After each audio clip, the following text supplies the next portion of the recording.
4 வருஷமா நான் மாநில தலைவரா நீங்க கேட்டிருக்கிறீங்க. இந்த கட்சியோட தேசிய தலைவராக ஆக்கியிருக்கீங்க. அது ஏன் யோசிக்கல? அது ஏன் உங்களோட பார்வையில படல?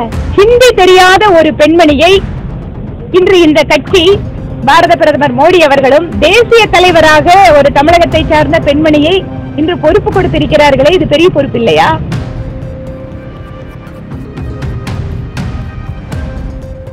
நீங்க எல்லாரும் என் கூட தான் இருக்கிறீங்க.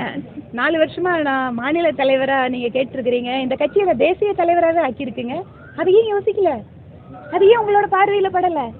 முதல் முறையாக தென்னிந்தியாவிலிருந்து ஹிந்தி தெரியாத ஒரு பெண்மணியை இன்று இந்த கட்சி பாரத பிரதமர் மோடி அவர்களும் தேசிய தலைவராக ஒரு தமிழகத்தை சார்ந்த பெண்மணியை இன்று பொறுப்பு கொடுத்திருக்கிறார்களே, இது பெரிய பொறுப்பு இல்லையா? அது மட்டுமல்ல, மத்திய தேர்தல் குழுவிலே இருக்கின்ற அத்தனை மூத்த தலைவர்களோடு எனக்கும் ஒரு இடத்தை கொடுத்து அழகு பார்த்திருப்பது பாரதிய ஜனதா கட்சி. அது மட்டுமல்ல, நீங்க சொன்னீங்க மாணவர் பருவத்திலிருந்து வேலை செய்யறோம்னு. என்ன மாதிரியே இன்னும் கூட இந்த இடத்துல எல்லாம் நான் நிறைய பேருக்கு சொல்ல முடியும். இன்னும் கூட நிறைய பேரு இந்த மாதிரி 30 வருஷம் 25 வருஷம் இந்த மாதிரி உழைச்சவங்க இருக்காங்க. இப்போ ஒவ்வொரு தலைவருமே, இப்ப நானே என்னோட டீம் முடிவு பண்ணும்போது அப்படின்னு பார்த்தா பல்வேறு விஷயங்களை மனசுல வச்சு முடிவெடுப்போம். அதனால வாய்ப்புகளை தவற விட்டுட்டோம்னு இல்லை, இதை விட பெரிய வாய்ப்பு இந்த கட்சி ஏற்கனவே எனக்கு கொடுத்து கொண்டுதான் இருக்கிறது.